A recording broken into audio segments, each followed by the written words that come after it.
Noon here in the Eastern time zone. Hey, it's Josh, and I've got my good friend Lynn. We've been friends for a long time. We've done lots of great business together. I've mentored you. You've mentored me.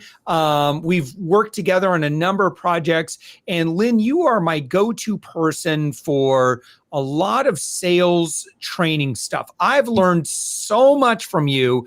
I feel like you're my secret weapon. So I'm going to kind of, I'm going to share you with the world. I hope you don't mind. And to our friends that are watching, whether you're watching this live or you are watching this on demand, go ahead and post your questions below.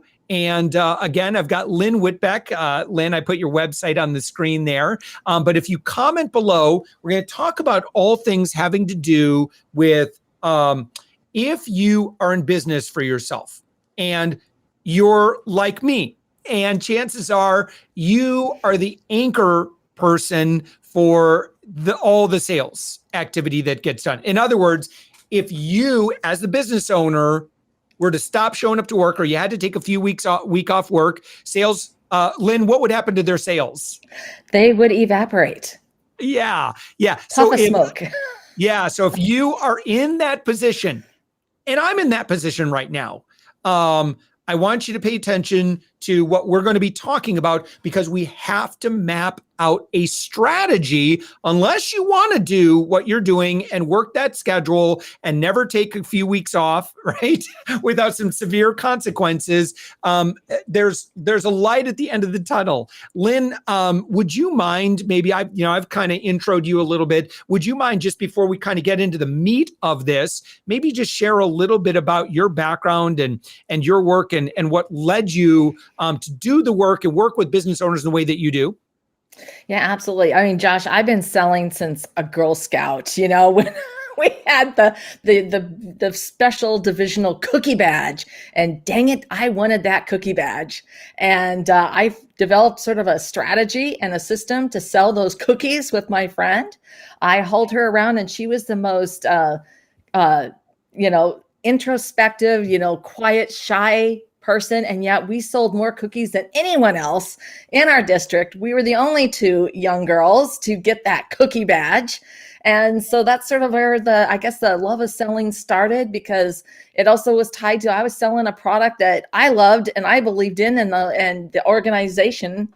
So it was like a win-win-win-win-win for everyone, right? And so that's what I took in to my career, into sales. It was providing that win-win for my clients, to make sure that I was delivering the service and the product, whatever it was, so that they could have more success. And that's what fed me and gave me so much inspiration and so much desire to do more, because if I could help them and I was making a difference in the world, that just made my heart sing. And that's what sales is really about, is about being of service and helping others. And if you have a great product or service, then you want to help as many people as you can. And you do that through selling your products and services. Yeah.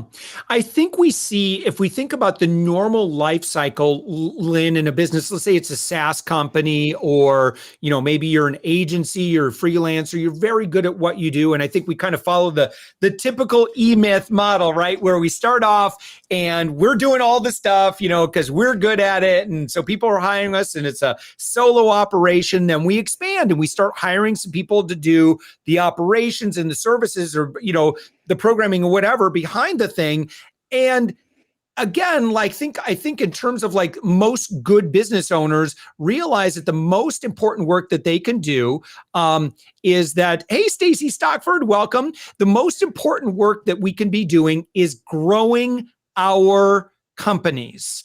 And so generally what that means, Lynn, sales and marketing. So if and I'll use myself here, and again, kind of launching into our conversation today, is that I am, I have an amazing team that they do what they do. They're so much better at fulfilling services than I am, but I'm kind of like that. Da, da, da, da, da, da, da. I'm the guy on the stage with the top hat and the cane, and just the I'm out there growing my company, and so that's normal. And then we start to expand and grow, and then maybe I'll let you explain this, Lynn. Where do you start to see this go sideways in terms of like, we're going to try to start bringing people in to help with the whole sales and marketing side of things, but then the owner really just doesn't do a very good job of so many of those things.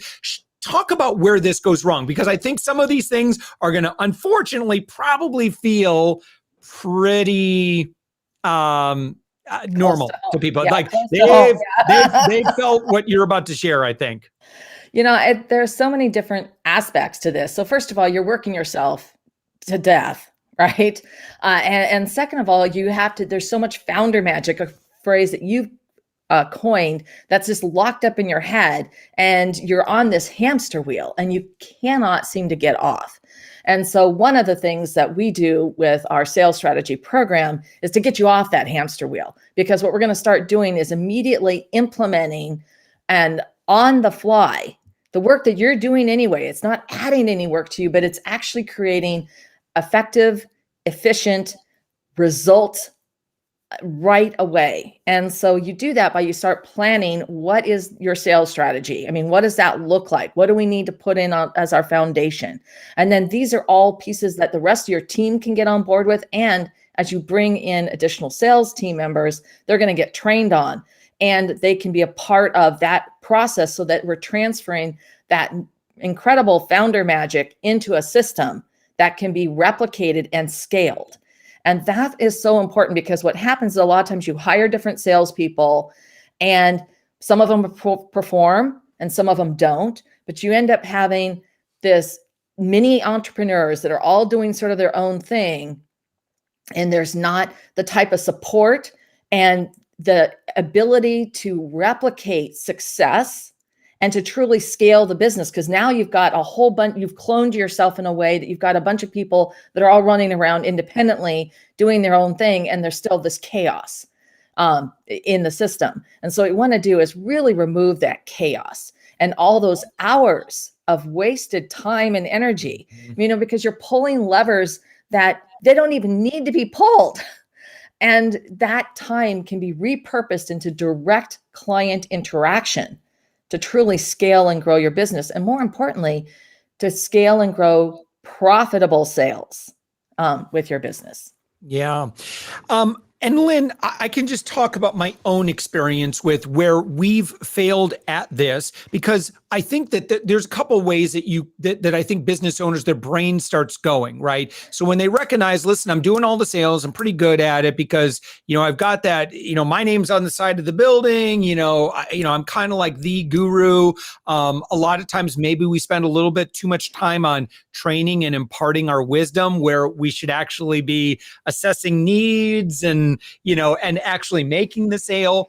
That said, what I want to do is I want to help folks that are doing way too much on the sales. I want you to start visualizing a future where you can start bringing people in. Now, you can do that in a way that's going to be real tough, right? And I think sometimes there's a tendency, Lynn, where maybe we just say, you know what I just need to do is hire a chief sales officer. They're going to come in, they're going to build everything, and they're going to design everything, and they're going to design all my systems. And I'm just going to I don't know this, because founder magic is sometimes really hard to transfer, right? Because I think a lot of it's what we're doing is saying is so unconscious, and that's not scalable. That's not really repeatable by someone who's not the founder. And so it's not very realistic to just hire somebody and if you do, and if you can find that person, be prepared to pay a lot of money if they're good. I don't know, Lynn, I'll let you I've kind of laid out some booby traps here, but I'll let you kind of take it from there.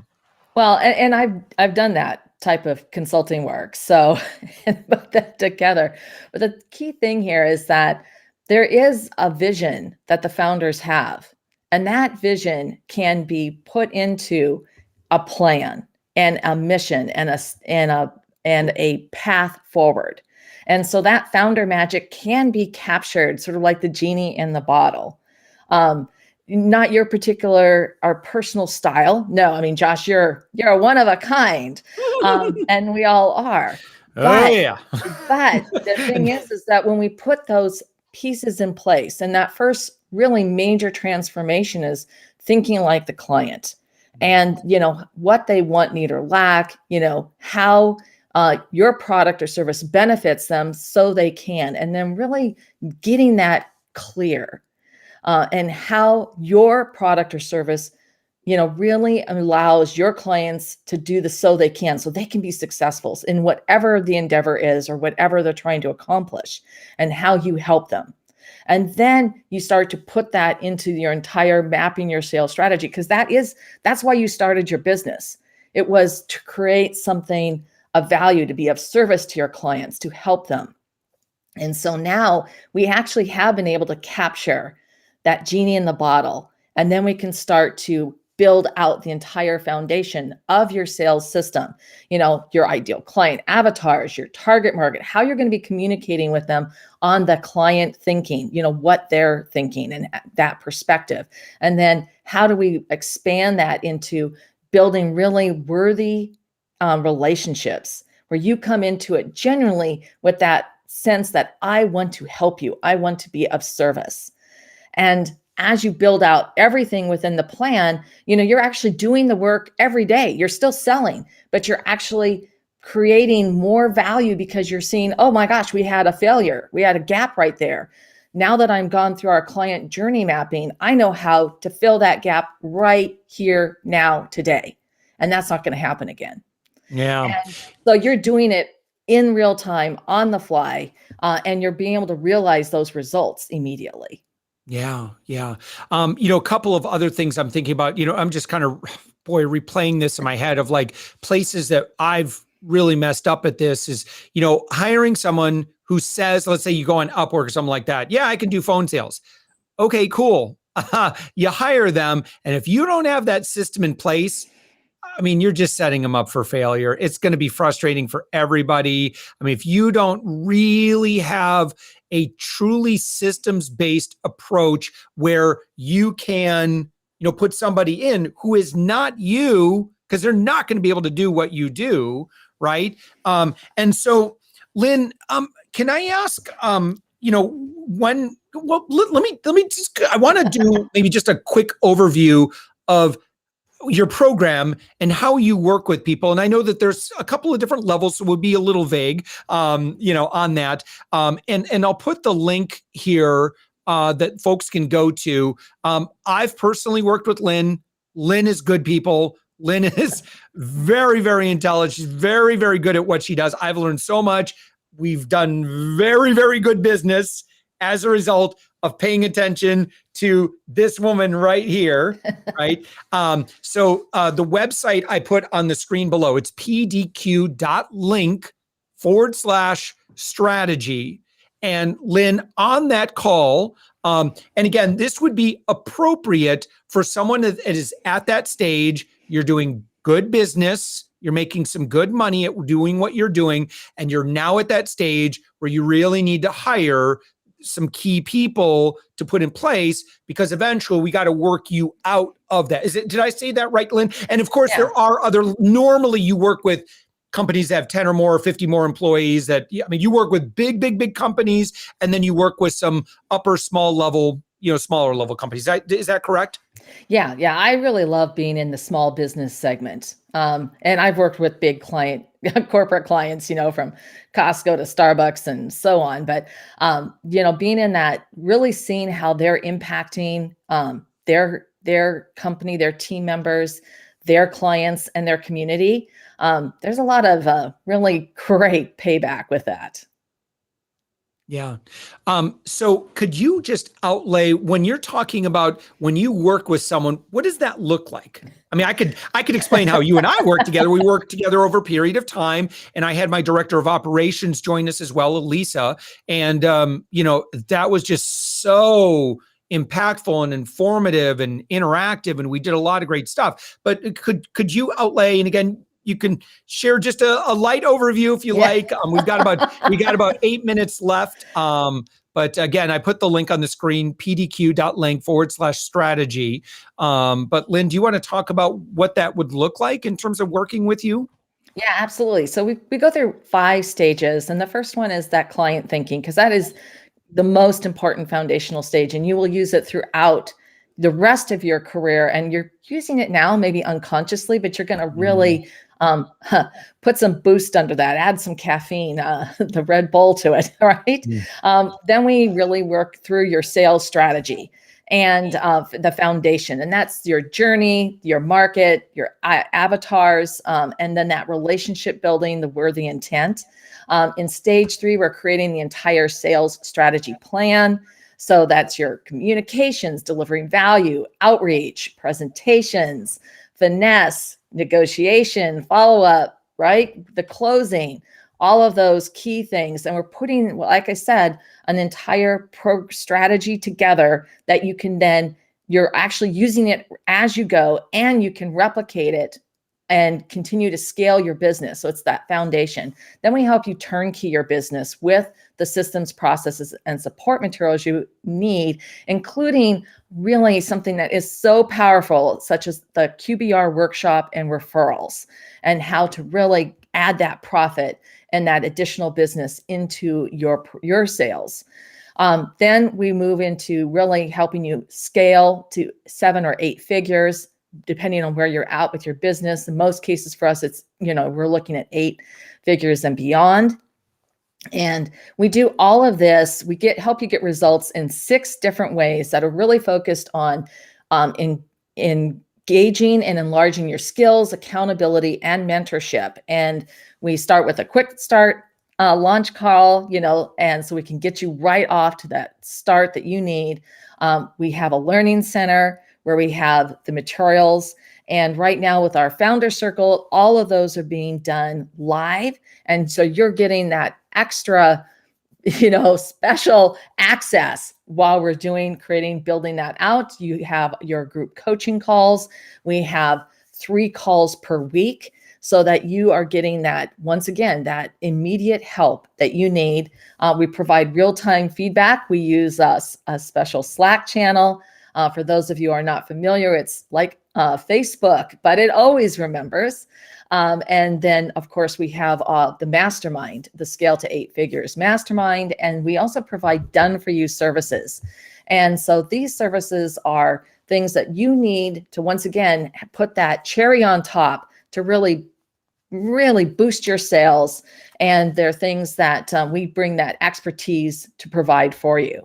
And that is what we do so that we can help you transform your sales, really cut through some of that work that you're doing that's not needed, and or just it's not the right type of work that you need to be doing, so that effectively and efficiency. And at the end of the day, you get to sleep like a baby because you're growing your business and you're adding to your team members. And to Josh's point, this is you buy this for your company, you invest in this program. If you want to bring 5 team members to the coaching calls, bring 5 team members, right? It's everyone on your team is part of this learning process to grow your business.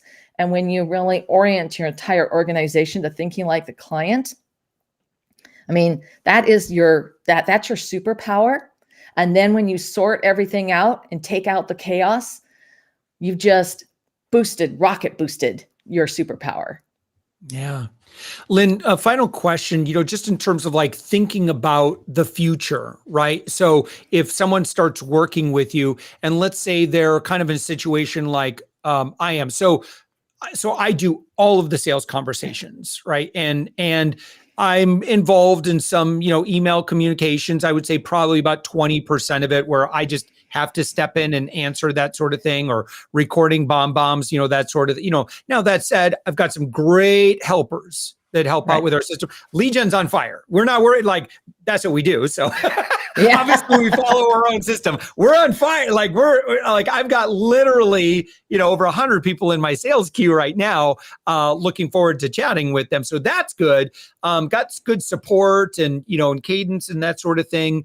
But, again, the future is I'd like to not have to be the point person on every new sales engagement, right? I'd like to start having somebody else. So if let's say theoretically, like I were to start on this program with you, like what might be some goals that we would shoot for in terms of right now, I probably spend, I would say, a good 30 hours of my week just on sales activity. I'm good at it. Business is good. But there's got to be, for me, a light at the end of the tunnel in terms of me not having to be the only person there. Yeah, absolutely. And one of the things is that when you have developed your sales strategy plan, you have everything in place, all the pieces in place, and then you bring somebody on board, you have an absolute roadmap to give to them and to train them on so that they can hit the ground running. So that's one of the really biggest strong points is that you have something, you've built this incredible asset. And that is what allows you to, and you can just leverage the heck out of it so that you can expand your team and your sales team. And you're giving them exactly what they need to be successful and to be successful for you, because they know where the company, how you're thinking about your clients. I mean, what matters, where you're headed, why it's important, what that client journey looks like when they work with your organization, how you get them from point A to point B every step of the way along that journey, from that initial spark to becoming a champion referrer and providing you with the warm referrals for your organization. So it's that every step of the way. And so that's the power of putting this in place. And it also provides you with that clarity all the way through. And it gives you tools to make your time more effective and efficient.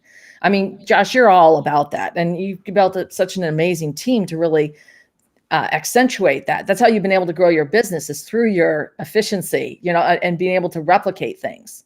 Yeah. But when you build out you really know what needs to happen here and there, and the communication and what you're going to be saying, what's the follow-up, what's the strategy, what happens if you get ghosted, what happens when you reach this type of objection. When you've planned all that out, not only is it easier for you, I mean, I template all kinds of things in my business. Yeah. From I think the standard emails, copy, paste, and then I just tweak a few things. I don't have to waste my brain power on it. I'm sorry, but yeah. Stacy asked something too, and I think Stacy's looking out for me. I've also had the opportunity to work with Stacy before. Stacy goes, time to hire a great pre-sales person. That might be part of the design, right? When you start working with someone and you start, well, let's see how do we build this for you? And how can we start, slowly removing you from that might be an option, right? To have someone as kind of that first level sales before they get to, you take more of a director role now in your company, and, you maybe come in on the second conversation or something.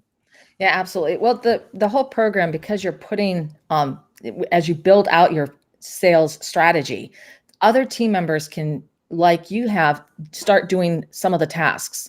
And so they can take things off your plate, but you also have a complete confidence in how it's being done, and that you figured everything out, but you're doing it literally live while you're in real time.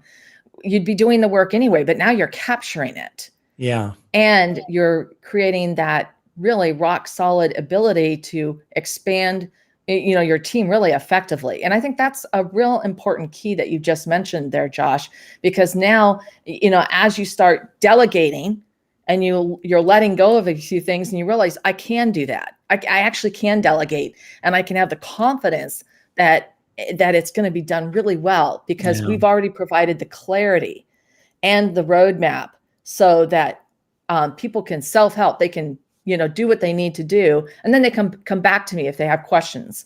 And that is very powerful, and that's going to free up a lot of your time to really start doing some other big things that need to be done to scale your business. Yeah. Lynn Whitbeck, thank you so much. Again, grab some time with Lynn. This link below that I put on the screen, that links directly to Lynn's schedule.